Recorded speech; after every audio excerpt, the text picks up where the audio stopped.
All right, folks. We have one more segment. I know it's late, but I figure with all this World War III news, we have an opportunity, perhaps one of the final opportunities we'll ever have to end on a positive note. And so I think we should take advantage of that because, of course, Mahmoud Khalil was ordered released by a federal judge and released he was. So upon being released, here is his first interview given roadside in Gina, Louisiana, where he was being detained in an ICE facility. Let's play this. Taken 3 months. This shouldn't have taken 3 months. I leave some incredible men behind me, over 1,000 people in a place where they shouldn't have been, in that place in the first place.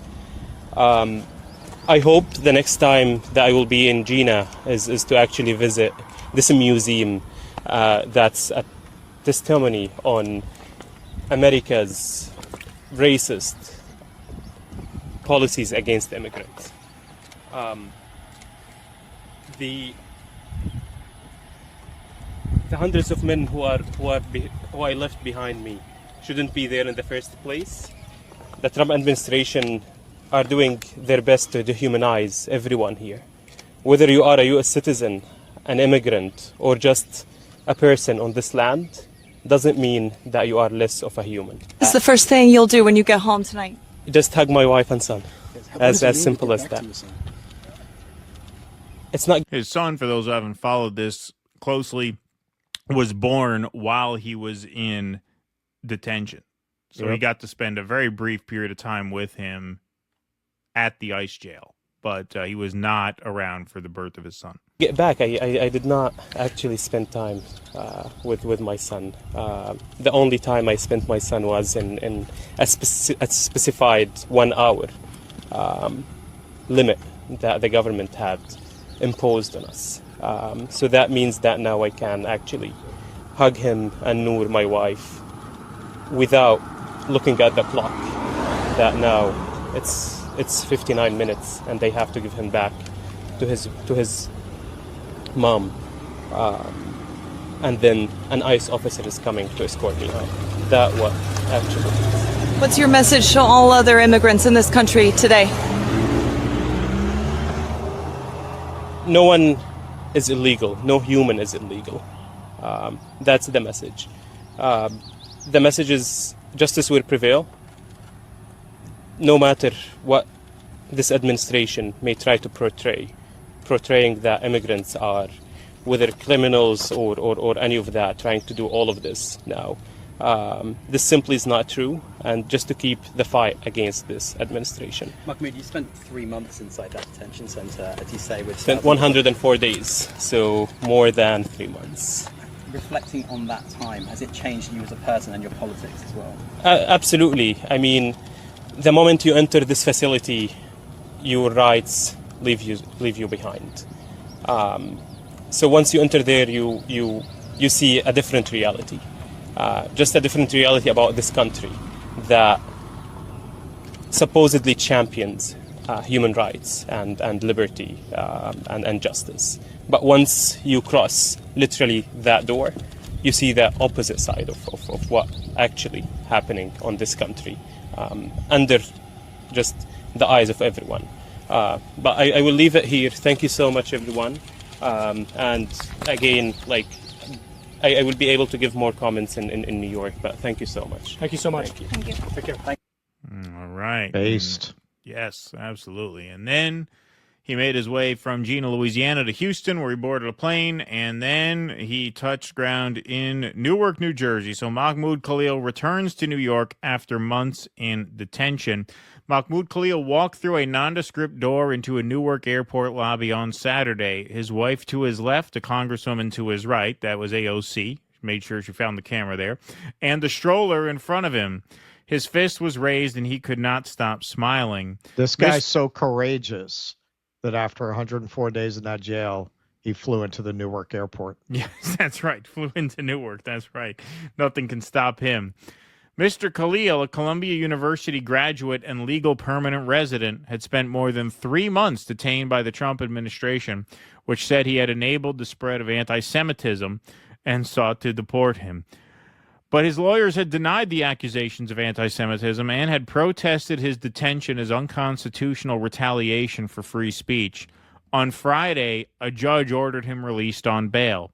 When Mr. Khalil emerged at the Newark airport with his wife, Dr. Noor Abdallah, and Representative Alexandria Ocasio-Cortez of New York, he was quickly surrounded by roughly 50 supporters, reporters, lawyers, and relatives.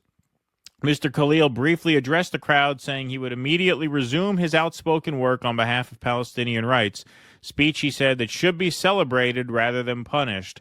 Asked about a message for the Trump administration, he said, "Just the fact that I am here sends a message." So here is the moment when he emerged before the crowd at the airport.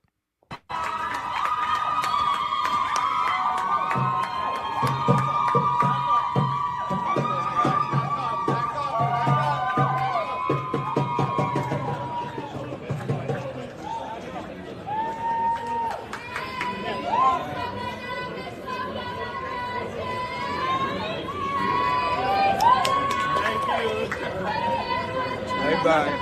Right back.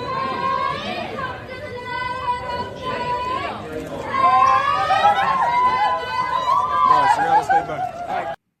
And here is some footage from CNN where we catch a glimpse of his brief remarks at the airport.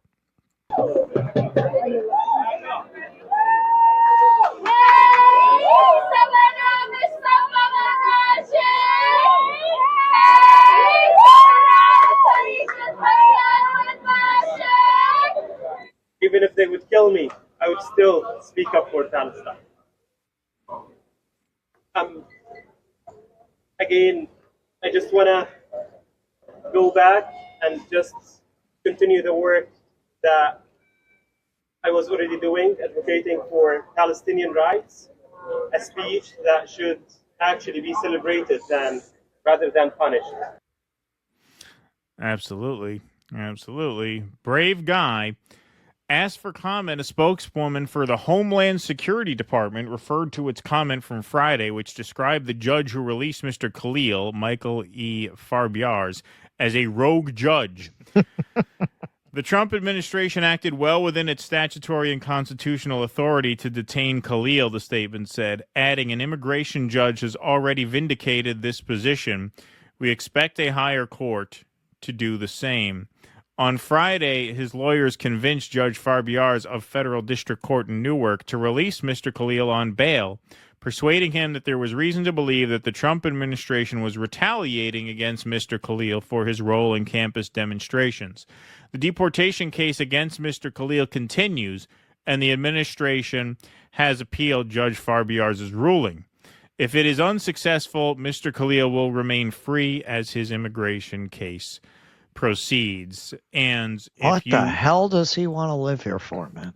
That's what I don't understand. I don't understand why you wouldn't, now that you're free, just be like, all right, you know what? I'm out of here.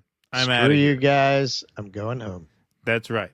That's right. But he is made of something different, folks. So you want to be inspired? Here's some inspiration. This just surfaced since we went on the air. This is from Olia Scootercaster of Freedom News.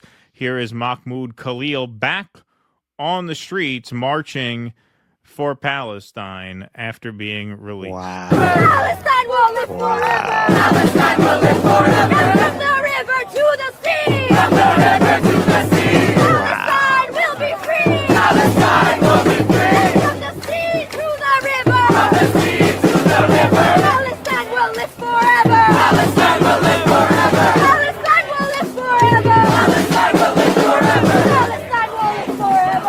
Palestine will live forever! Palestine will live forever!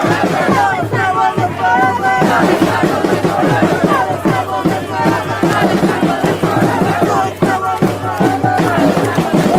Palestine will live forever! Palestine will live forever! So that is pretty kick-ass stuff right there. Congratulations to Mahmoud Khalil. Man. And that is, you look at him, you look at the dignity, you look at the intelligence, and you compare him to the people who want him deported. Yeah, I know. Yeah, He's worth 1 million of them. They should be Exactly, yes. deported. Get these people out of the country. Yes. We need more people like that. That's right. Send them to South Africa. They have room Send there. them to they, South They have Africa. 59 Yeah. spots there. Go that go are fight the available. genocide. Okay. Yeah, right. Yeah, go fight the genocide. Exactly. Yes. Yeah. I mean, that is pretty inspiring stuff. That is pretty kick-ass stuff. And so, congratulations to Mahmoud Khalil for at least winning his freedom while his case proceeds. And yeah, I mean, I've said this from day one, man. I mean, if I'm not welcome somewhere, I'm not staying. He's got a beautiful wife, a beautiful new baby boy. Go someplace nicer than this one and live your best life. And, you know, stay involved in the struggle in a place that will be cool about it, as opposed to this fucking hellhole that Right. we live in here. Well, and what he said there, obviously this is a different situation. I'm sure it's even worse than the normal criminal jails. But there's the old response, a liberal is a conservative who hasn't been mugged. And the response is a conservative is a liberal who hasn't been arrested. Right. You go to jail. I've said this, man. If I were king, if I had absolute power, in order to graduate high school, you'd have to spend 3 days in your local jail. Right. Because you will understand the realities of this country in a way that you just won't if you've never seen what goes on when you're a prisoner in this country. Because what he's saying there, and again, I'm sure ICE detention, it's orders of magnitude higher. But if you just go through the system in America, you find out what the country really is. You find out how racist it is. You find out how classist it is. You find out what the country will do to you if it feels like it has you in a powerless position. Yep. It's not a kind country. And if you've never been on that side of it, you might not realize how bad it is. Yeah, and that's what he said there. That's what he said Yep. in the interview when he got out. And so, yeah, this is one more in a string of setbacks for Donald Trump.